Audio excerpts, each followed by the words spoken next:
നമുക്ക് പോകാൻ മടിയുണ്ടായിരുന്നതും എന്നാൽ ഇപ്പോൾ പോകാൻ ഒരുപാട് ആഗ്രഹിക്കുന്നതുമായിട്ടുള്ള സ്ഥലങ്ങളുണ്ടാവും. അതിലൊന്ന് തന്നെയാണ് നമ്മുടെ സ്കൂളും. പൊന്നിന് വയ്യാതിരുന്നത് കൊണ്ട് 2 ദിവസമായിട്ട് സ്കൂളിൽ പോകുന്നില്ലായിരുന്നു. അങ്ങനെ ക്ലാസ് ഫോട്ടോ എടുക്കുന്ന ദിവസം ഞാൻ ഓട്ടോയിൽ കൊണ്ടുപോയി.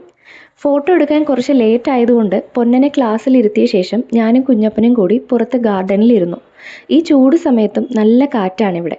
കാരണം ഇഷ്ടംപോലെ ചെടികളും മരങ്ങളും ഒക്കെയുണ്ട്. പോരാത്തതിന് ഇന്ത്യയിലെ തന്നെ നമ്പർ 1 ഗ്രീൻ സ്കൂളുമാണ് പൊന്നൻ പഠിക്കുന്ന അമൃത കൈരളി വിദ്യാഭവൻ. സാധാരണ കുഞ്ഞപ്പനെ എവിടെ കൊണ്ടുപോയി കുറച്ച് കഴിഞ്ഞാലും ബോറടിച്ച് ബഹളം തുടങ്ങും. പക്ഷെ ഇവിടുത്തെ പ്രത്യേകതയാണോ എന്നറിയില്ല, അവൻ ഒരു ബഹളവും ഇല്ലാതെ ഇരുന്നു. ആനുവൽ ഡേയോടനുബന്ധിച്ച് കുറച്ച് കുട്ടികളൊക്കെ മരച്ചുവട്ടിലിരുന്ന് ഡാൻസ് പ്രാക്ടീസ് ചെയ്യുന്നുണ്ടായിരുന്നു. എനിക്കിത് കണ്ടപ്പോൾ പഴയ കാലത്തെ ഗുരുകുല വിദ്യാഭ്യാസമാണ് ഓർമ്മ വന്നത്. അങ്ങനെ ലഞ്ച് ബ്രേക്ക് ആയപ്പോഴേക്കും ഞങ്ങൾ 3 പേരും കൂടി സ്കൂൾ ക്യാൻറ്റീനിൽ പോയി ഒരു ഊണ് വാങ്ങി. നല്ല കുത്തരി ചോറും പരിപ്പും തോരനും ഒക്കെ ഉണ്ടായിരുന്നു. അങ്ങനെ ഊണ് കഴിഞ്ഞ് കുറച്ച് കഴിഞ്ഞപ്പോഴേക്കും പൊന്നൻ്റെ ക്ലാസ്സിനെ ഫോട്ടോ എടുക്കാനായിട്ട് കൊണ്ടുവന്നു.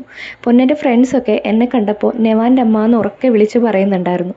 അത് കേട്ടപ്പോൾ ഒരുപാട് സന്തോഷം തോന്നി. അങ്ങനെ ഫോട്ടോ ഒക്കെ എടുത്ത ശേഷം ഞങ്ങൾ തിരിച്ച് വീട്ടിലോട്ട് പോയി.